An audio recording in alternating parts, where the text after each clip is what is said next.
অভাবের কারণেই অনেক মানুষের সংসার ধ্বংস হয়ে যায়। আসসালামু আলাইকুম। আশা করছি সবাই ভালো আছেন। আমিও আলহামদুলিল্লাহ ভালো আছি।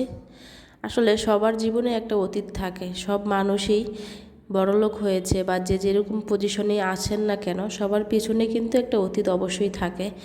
আমাদের পিছনে একটা অতীত ছিল। আমরা যে এখন অনেক বড়লোক হয়ে গেছি তা না, হয়তো একটু ভালো পর্যায়ে এসেছি। আগের থেকেও একটা সময় ছিল যখন বলে আর কি, যে আমরা একবেলা যখন খেতাম তখন আরেক বেলা চিন্তা করতাম যে আমরা কি ওইভাবে খেতে পারবো।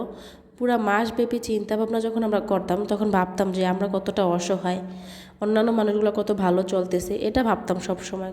সবসময় একটা কল্পনা ছিল আমরা কি আমার মেয়েটাকে নিয়ে ভালোভাবে থাকতে পারবো, ওকে কি ওর প্রয়োজনীয় খাবার পোশাক সব কিছু দিতে পারবো কি না।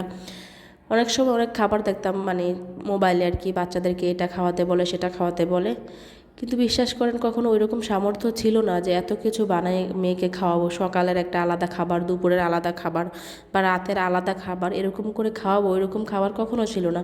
হ্যাঁ, মোটামুটি সকালে যখন আমি আমার মেয়েটাকে খাওয়াতাম তখন একটা চিন্তাভাবনা ছিল যে এটা আমি খাওয়াতে পারবো প্রতিদিন সকালে, কিন্তু দুপুরে আর রাতের খাবারটা একই হবে। আলাদা আলাদা করে খাবার খাওয়ানোর মতো সামর্থ্য আমাদের ছিল না।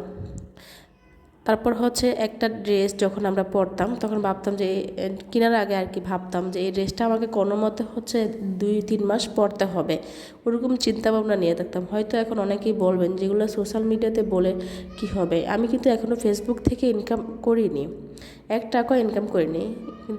তারপর আমি এটা কেন বলছি, আমাদের পজিশনটা এখন কেন এরকম ভালো হয়েছে বা আগের থেকে আলহামদুলিল্লাহ এখন অনেকটা ভালো আছে। আমার মেয়েটা যখন অসুস্থ হয়ে গিয়েছিল তখন আমি অনেক বড় সমস্যার সম্মুখীন হয়েছিলাম, কিন্তু আলহামদুলিল্লাহ এখন আগের থেকে অনেকটাই ভালো আছি। আর কেন আছি সেটা অবশ্যই একদিন আমি লাইভে আপনাদের সবার সাথে শেয়ার করব।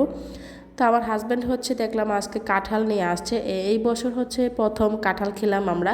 হয়তো অনেকে আগে থেকে খেয়ে ফেলেছেন, কিন্তু আমি হচ্ছে বাড়িতে থাকার কারণে আমাদের খাওয়া হয়নি। আর বাসায় আসার পরে হচ্ছে আমি বলেছি যে আমি কাঁঠাল খাবো, তো আমার হাজব্যান্ড হচ্ছে কাঁঠাল নিয়ে আসছে। বছরের প্রথম আমরা আজকে কাঁঠাল খেলাম। মোটামুটি কাঁঠালটা আমার মানে সর্বপ্রথম হচ্ছে আমটা অনেক পছন্দ, তারপর হচ্ছে কাঁঠাল। তো কাঁঠালটা খেয়েই কাজে লেগে পড়েছিলাম। আমি যেহেতু এতদিন অসুস্থ ছিলাম সেজন্য ঘরের কোনো কাজকর্ম একদমই করতে পারিনি, কিন্তু তারপরও ওই যে মেয়ে হলে আর কি একটা জিনিস থাকে, খুঁতখুঁতে একটা স্বভাব থাকে যে কখন ঘর গোছাবে, কখন একটু ঠিক করবে। যার যেটা থাকুক না কেন সবাই চেষ্টা করে সবার মতো করে নিজের ঘরটাকে একটু পরিষ্কার করে রাখতে, সুন্দর করে রাখতে। কিন্তু তারপর আলহামদুলিল্লাহ এখন আমার যা আছে আলহামদুলিল্লাহ অনেক ভালো আছে। সত্যি কথা বলতে অন্য আমি দেখি যে আমাদের থেকে অনেক খারাপ আছে, তখন নিজেকে এটা বলি যে আল্লাহ আমাকে যে অবস্থায় রাখছে আর কি আলহামদুলিল্লাহ। তো এখানে হচ্ছে সব কিছু উঠিয়ে রোদে শুকাতে দিয়ে তারপর আসছি একটু আচারটা বানাতে। আমি আমার জীবনের প্রথম আচার বানালাম। হয়তো অনেকে অনেকভাবে বানাতে পারেন, কিন্তু আমি আমার জীবনে প্রথম বানিয়েছি ইউটিউব দেখে।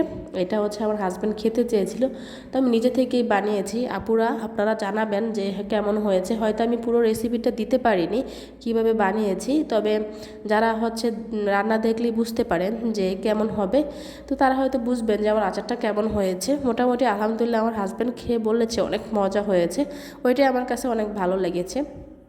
তো সব কিছু গুছগাছ করে তারপর এই তো আমার বেডশিটটাকে বিছিয়ে রেখেছিলাম। সাবিয়ার বাবা হচ্ছে বেডশিট কিনে রেখেছিল, তো আমি যেহেতু ছিলাম না সেজন্য উনি তো আর গোছগাছ করতে পারেনি, আমার জন্য রেখে দিয়েছে আর কি।